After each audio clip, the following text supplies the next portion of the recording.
Hello guys, how are you? I hope everybody doing good. Today we have lesson number 11. It's about what is the difference between compiler and interpreter.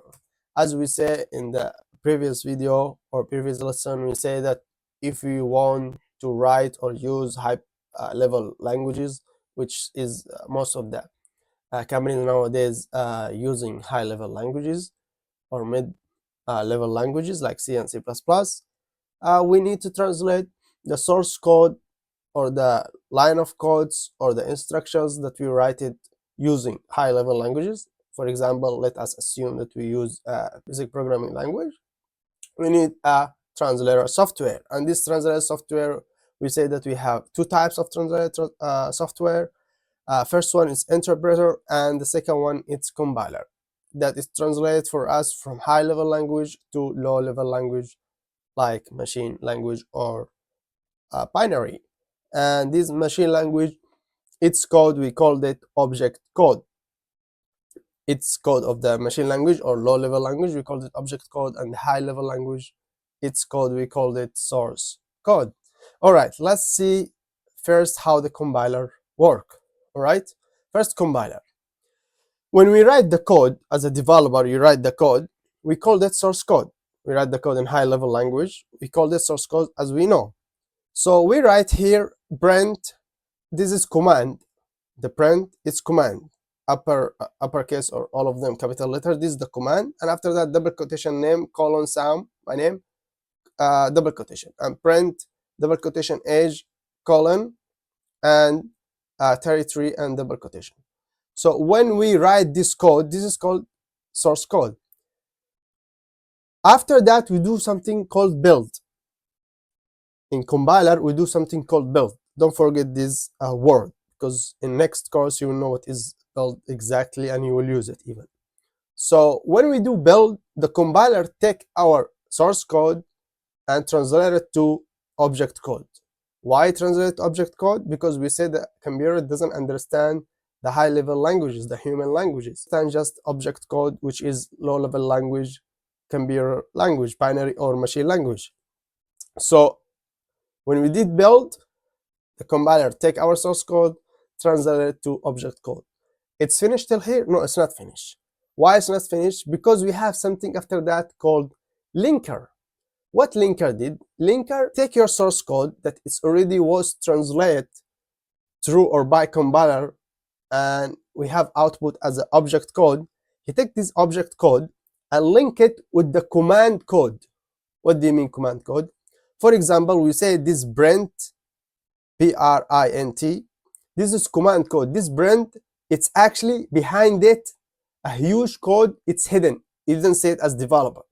The developer that they create the programming language that we use it, as I said, let us assume that we are using now basic programming language.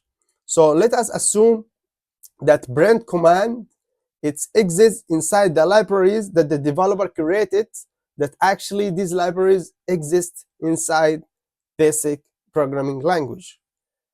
So the linker go and search this print command code and link it with your object code.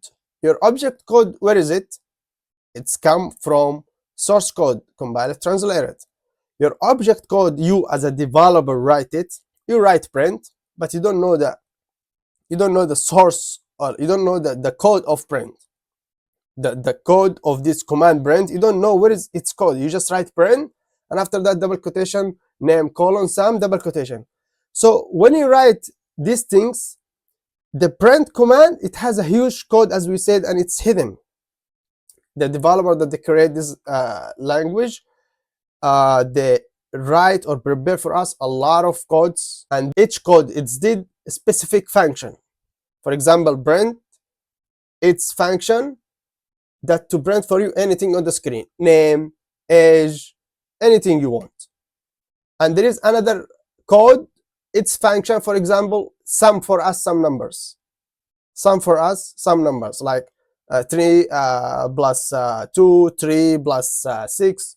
This function or this code, its function to addition for us some numbers, and they call it, for example, sum.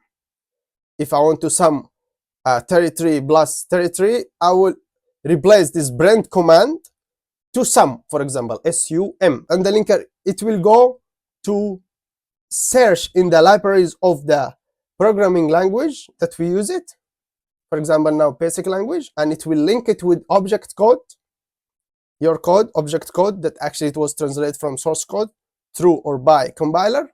And after that, it will execute for us something we called it exe file. I think most of you are familiar with this .exe file, and you saw it a lot on your computer and you don't know what is it. This exe file, it's your final destination. This is your code, which means if you take this exe file and transfer it to another computer and click on it, it will run for you the code that exists inside exe file that you write it actually before on different device. All right, when we have exe file, it's finished there here? No, we have something called loader. This loader is from loading. This loader, that its mission to take exe file when you click on it and show you the result that exists in the exe file and show you your code on the screen. For example, here we have name, colon, Sam, age, colon, 33. All right, and both of them, exe file and object code, they're stored on hard disk drive. You can save them on hard disk drive, both of them.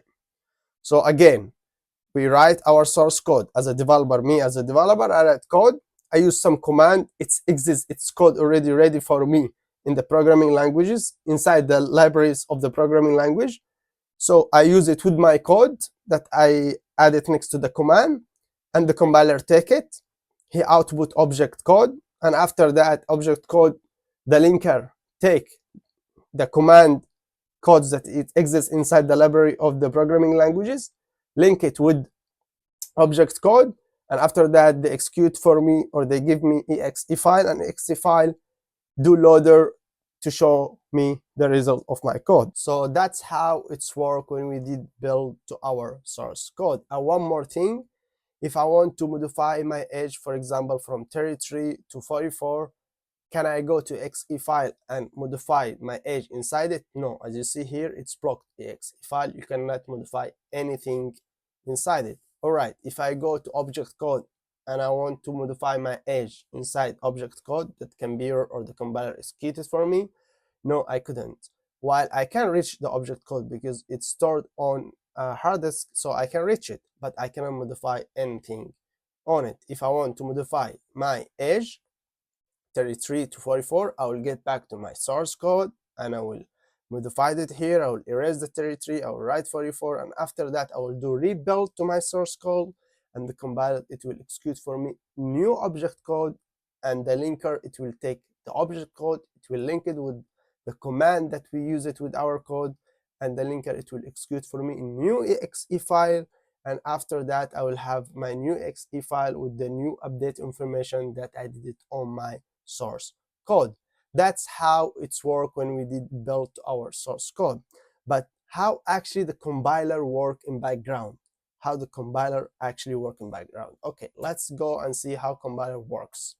As we said, we did build our source code, the compiler take it, translate it to object code. But before translated to object code, there is something happened between. There is gap and something happened between the compiler while it's translated to object code.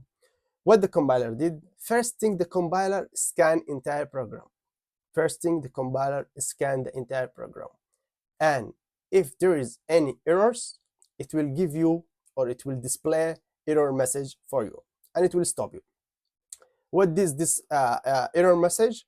For example, here we have print command. This print command, if by mistakes instead I write I, for example, I write it E or Y, it will be one of the error message. Or for example, if I forget the double quotation after my age here, 33, also the compiler, it will give me, or it will display on the screen, error message. And of course, in the next courses, we will explain how to read our error message and fix our bug. But if there is no errors, so the compiler output the object code, and as we said, to the linker, and linker link it with my object code and the command libraries code, and after that exe file to loader, and from loader we see our code on the screen. That's how compiler works. Now let us go and see how interpreter works.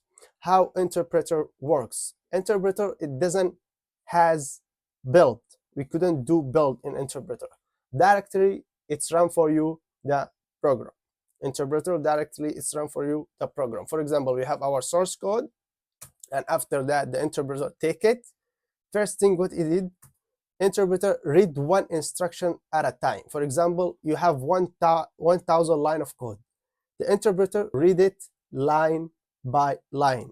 For example, I have here 2 lines of code, print, double quotation name, colon Sam, my name, double quotation. After that, print, double quotation age, colon 33, double quotation.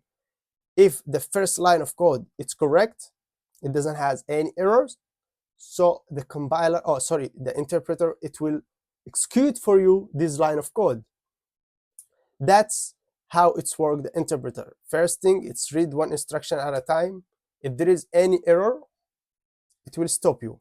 If there is no error, as you see, the machine code, it will be execute, which means it will execute it, which means you will see a result of this one line of code that it doesn't have any bugs or error.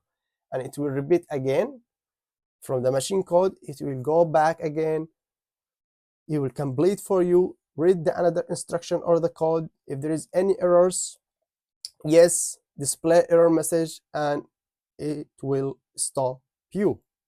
But which one is faster or which one is better? Let us ask ourselves this question. It is faster, compiled or interpreter languages? Compiled languages are much faster than interpreter language. Why? Because compiled, it's read for you from the beginning all the errors, all the bugs that you will have it. If you have anything, it will give you display errors message. But interpreter, for example, we have, as we said, 1,000 line of code, and all of them good. 999 line of code are perfect without any bugs or errors. The line of code number 1,000, it has some bugs or errors, so it will stop you. And again, when you want to run it, it will read it for you from the beginning. One line of code, and the second line of code, and the third line of code, and so on. For that, the compiler languages are more faster than the interpreter languages. For now, I think everything is clear. So let us have small comparing, very fast comparing between compiler and interpreter. Compiler is read entire code at once. Interpreter read one instruction at a time. Compiler execute the process is much faster. Interpreter execute the process is much slower. Machine code is stored in HDHD. Compiler is stored in the hard disk. An interpreter doesn't store any machine code on hard disk. Compiler generate exe file. Interpreter doesn't or no exe file generated. Compiler languages, like languages uses compiler C or C++, and interpreter Ruby, Python, and JavaScript. All right, there is something called assembler. What is assembler? You as a developer, you should know what is assembler. As we said, when we want to translate from high-level languages, for example, C, C++, Python, JavaScript, etc., etc. If you want to write program on this high-level language, we will need translator software, which is compiler or interpreter. But when we write code using assembly language, we have something called assembler. Assembler is the translator software specific, they created, the developers specific for the assembly language. So assembler is the program that translator that translate the assembly code to machine code, to computer code, machine language, or binary system. It's simple information and light. I just want you to know as developer, when you heard in your future what is assembler, or somebody told you assembler, you know this is the translate software the developers created specific to assembly or for assembly system or assembly language, low-level language. All right. So now we have a small homework. I just some questions. I want you to answer them and put the answers down below in a comment. So what is compiler and how it's work? What is interpreter and how it's work? What is assembler? What is linker? What is ex file? What is loader? Which is faster, compiler or interpreter languages? Does interpreter produce exe file? Does interpreter save machine code? You should already know this. Everything is exists in this lesson. does compiler produce exe file, does compiler save machine code. So this was the lesson of today, and thank you for watching, guys. I'll see you next lesson in programming languages part 3, and it will be the last lesson of programming language, and you will like it so much. And there is after that some useful lessons in this course number 1, foundation level 1. See you next lesson, guys. Ciao.